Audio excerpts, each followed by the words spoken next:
But we have a very strong relationship, Howard, I would say, economically with China now, getting much better. They have to give us magnets. If they don't give us magnets, then we have to charge them 200% tariff or something, you know.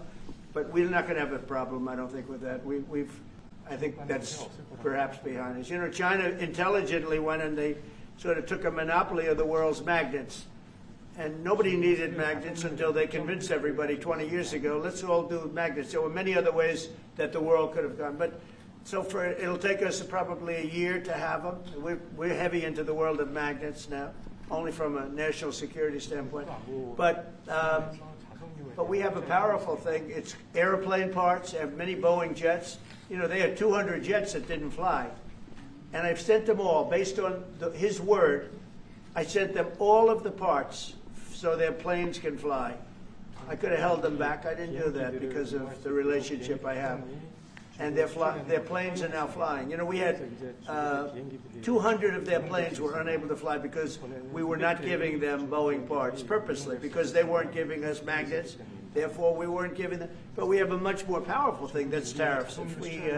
If we wanted to put 100%, 200% tariffs on, we wouldn't do any business with China.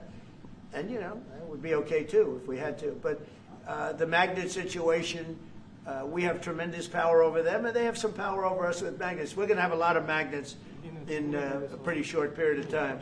In fact, we'll have so many we won't know what to do with them. But you know the story. It's a very interesting history with magnets. And it really is because presidents, not being business people, they allowed that to happen.